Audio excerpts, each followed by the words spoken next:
I'm going to show you how to use the TOFL ball and ring shoe stretcher.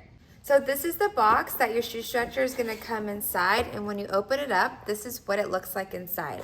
I'm going to take it out and I'm going to tell you about the parts of the shoe stretcher. If your shoe stretcher opens up, that's totally okay, it's just fine. So this is the handle right here, and this is the lever to open it up. Right here is the ring, and right here is the ball. This is the knob that you use to tighten the ring and the ball together. So I'm going to close this up, and when you get it, your ball and ring are going to be this tight together, but when you use it, you're going to want to loosen it up. So you're going to use this knob to loosen up right here.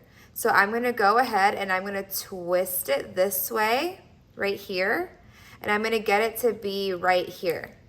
Now, when you're going to use the stretcher, put the ball and ring to how much of a bump you want in your shoe. So for today, I'm going to put it to like right here for this much of a bump in my shoe.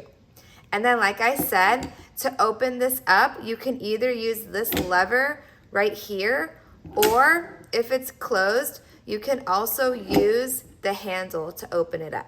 So now I'm going to show you how to use this in a shoe. Right here is a measurement of about 5 inches, so it can go 5 inches into your shoe. Now before you use a stretcher, you should use shoe stretch spray, and TOFL also sells shoe stretch spray. This is so it loosens it up and it makes it better when you're stretching your shoe.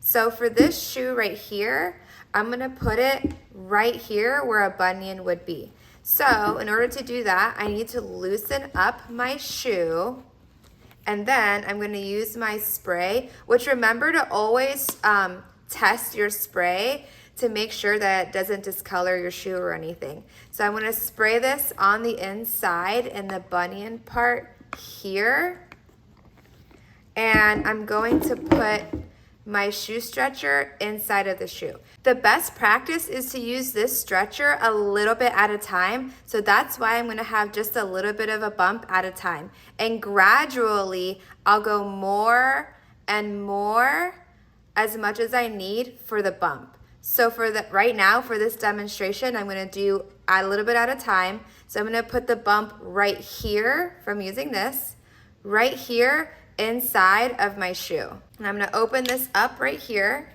I'm going to put my shoe like this. I loosened up my laces right here so I could open up my shoe. And then I'm going to put my shoe stretcher inside of my shoe on that part that I had told you I wanted to put it on right here, right there.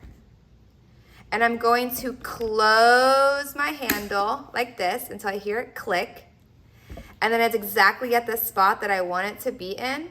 And I'm going to leave it here and leave it overnight so that way this can stretch. Now that you've waited and you have a bump like this overnight, if you want more of a bump, what you should do is take it out and make it more of a bump right here using the knob. We're going to make it more of a bump right there, a little bit at a time. We're going to open it up again, and then we're going to put it inside of the shoe where we had that previous bump, and then we're going to close it shut again.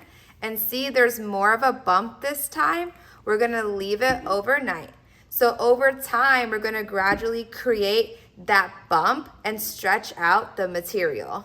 Now when you're all done, you're going to take out the stretcher. Remember, you can use this lever here, or you can just go like this. You're going to take off the stretcher, and your boot will have that bump that you've been trying to make on it. I didn't leave it overnight for 24 hours, so that's why I don't have that bump right here.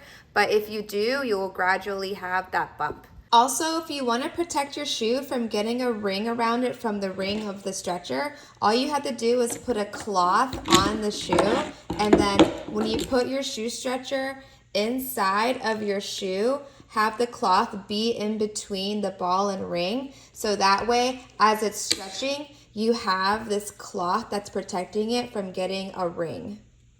Another thing is that if you're ever using this and this piece comes out and you're like, oh no, what do I do? All you do is you close this right here, because it means that this part has to go back into the spring part right here. So all you have to do is just close it like that, and it's good. And that's how you use the TOFL shoe stretcher. I hope you found this video super helpful.